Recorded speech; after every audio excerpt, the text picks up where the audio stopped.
Hello दोस्तों, नमस्कार। मैं अपने यूट्यूब चैनल में आप सभी का स्वागत करती हूँ। बेटा विवाह गीत अच्छा लगेगा तो लाइक कीजिएगा, नहीं मेरे चैनल पर तो सब्सक्राइब कीजिएगा और कमेंट में बताइएगा कैसा लगा मेरा गीत।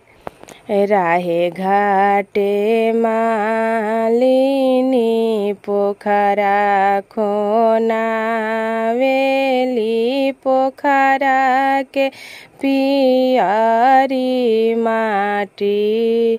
राहे घाटे मालिनी पोखरा खोना वेली पोखरा के पियारी माटी।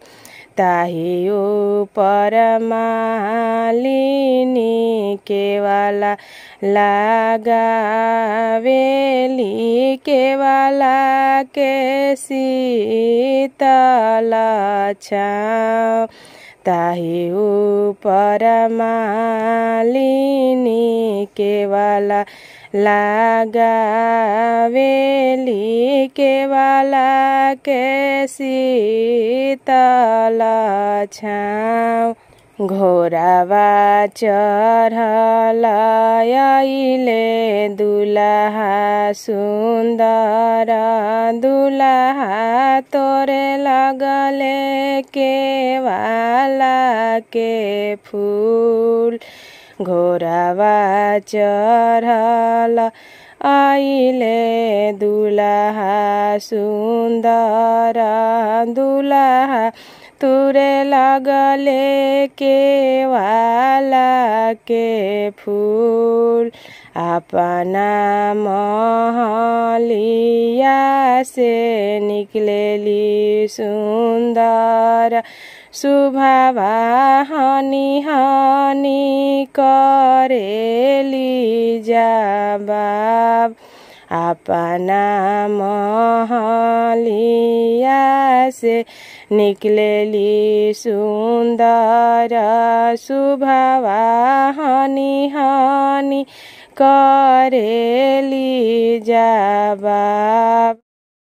हो केवालावा हमारा पापा के लगावल काहे तोरे केवाला के फूल। हो केवालावा हमारा चाचा के लगावल काहे तुरे केवाला फूल। हो केवालावा हमारा भैया के लगावल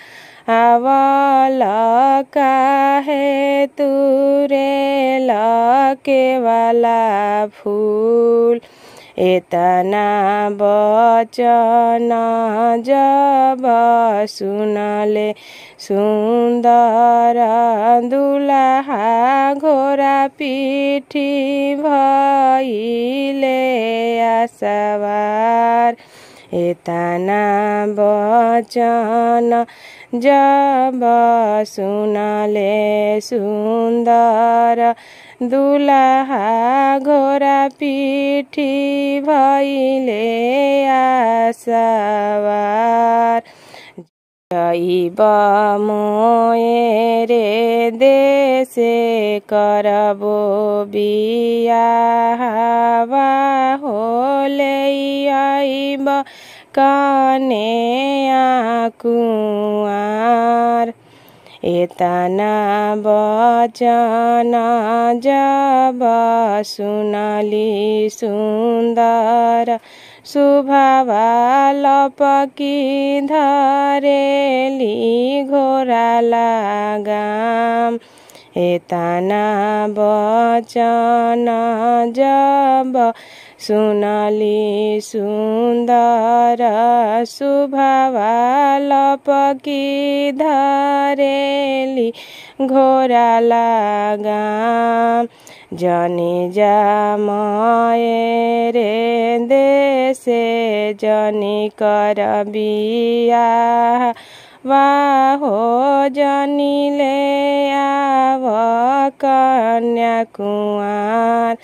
जनी जा मये देशे जनी कर बियाह वाहो जनी ले आव कन्या कुंवर हम करब तोहसे बियाह हम करब तोहसे विवाह तोहरा ही संगे प्रभु जोगिन हो खब हो ना संगे माई ना बाप रौरे ही संगे प्रभु जोगिनी हो खब हो ना संगे माई ना बाप।